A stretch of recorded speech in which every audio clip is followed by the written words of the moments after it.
Yeah, that's right, y'all. This is the body of a warrior. What's up? Yeah. No, I did 15 years in the Army as a paratrooper.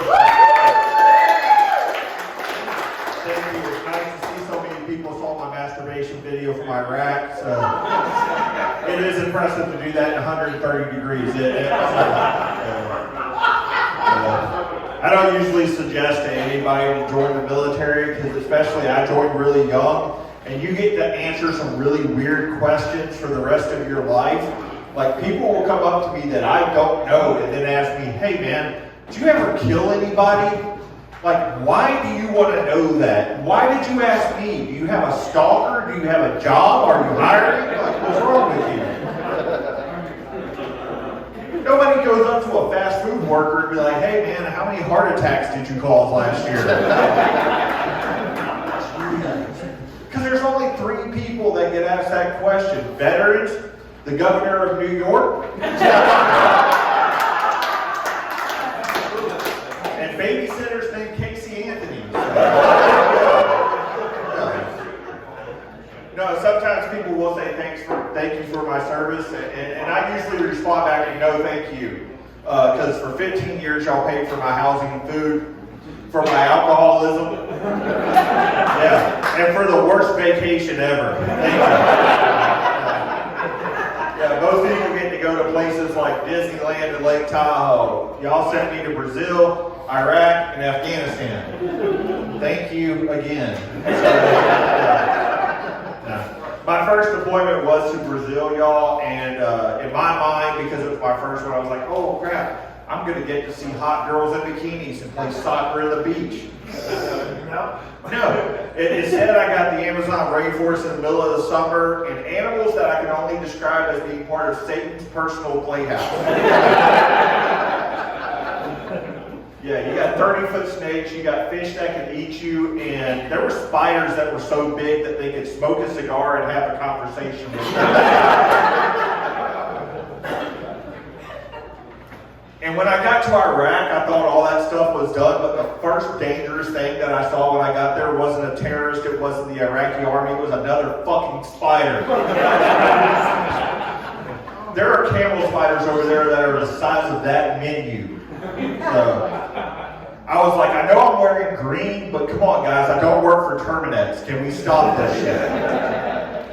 Like, I thought that maybe I had switched over from the U.S. Army to spaceship troopers and I was going to kill insects everywhere. Yeah.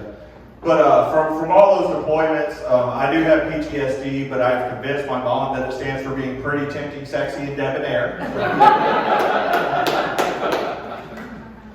Please don't tell her any otherwise, or she'll start asking why I have to take so many drugs, because I have convinced her it's to lose weight. So, yeah. Because I know when I said I have the body of a warrior, all of y'all were like, I thought warriors were supposed to be in shape. Well, round is a shape. Fuck you. Because I've tried to lose weight, but I found out that y'all are prejudiced against chubby dudes in jogging pants. Yeah. Because y'all see me in jogging pants, or y'all see somebody with a six-pack in jogging pants like this dude here, and y'all are like, what? Okay, six-pack in a case, whatever you want to call it. I was trying to help you out there, man. But you see somebody in shape in jogging pants, and you're like, oh crap, like he just got through working out. And you see my fat ass, and you're like, oh, he just got through working on a pizza. Yeah. Like I said, I do have PTSD, and but it comes with different things depending on who you ask. And mine starts with social anxiety. And I know you're wondering, like, James, how can you get on stage if you have social anxiety? Easily. I want all the whiskey you buy me when I come off stage. So, yeah. But no, the way I try to explain my social anxiety is it's almost like there's a scared little fat kid in my head, except for I know the fat's not in my head. It's all right, y'all. But I'm really happy that the pandemic's over, because beforehand comics were having to do these online shows like Zoom shows, and they're great for social anxiety, because if I got really nervous, I could just shut the computer down. But I found out that doesn't work real well in real life, because if I get nervous talking to you, people don't like their head pushed down. Okay, most of them don't. I have gotten a couple phone numbers in Chelsea doing that. try and tell people is that even though I'm a veteran, like I don't like when people kind of put us way up on a pedestal. It freaks me out because I know the truth, and there's a lot of repugnant shit that happened in the barracks when I was in the Army. And if you don't know about it, you're about to find out. But here's the thing, y'all, is before I tell you this, I am not giving up my one free Applebee's meal a year for this either. Yeah, because there's this thing in the barracks. You take 4 men that are 18 years old, full of testosterone, and feed them Bud Light. Like, there's not a goat that's safe in that area. Yeah. And that combination is how you get something called gay chicken. So, and no, that's not the newest breakfast special that Chick-fil-A refuses to make. So, I know what you're thinking. Does anybody know what gay chicken is? Oh, you do. Awesome, you played. Did you win or lose? I won. Oh, you won. Awesome. So what did it taste like? Oh, yeah, no. So what gay chicken usually is, and it's probably what he did, is 2 guys sat really close together. They put their hands on each other's thighs and slowly move up until one of them touches the dick or the other one freaks out. Y'all, I was in the 82nd Airborne. I'm a fucking Ranger. We have to go to another level. So what we did was one dude gets on his knees and the other one goes 5 feet away, pulls his dick out, and they start waddling towards each other. Now, if you're asking if I ever played the game, no. I was a spectator only. So mainly because I saw no way to win that game. You either got a dick in the mouth or you got called a bitch. So there you go. But he's a winner, so there you go. Go ahead, watch the taste out your mouth with your beer. It was Viagra and Sure. Wait, Viagra? What? Wow. No, we're good, man. We can talk about it. It's all right. You're trying to explain yourself away, and you're making it worse.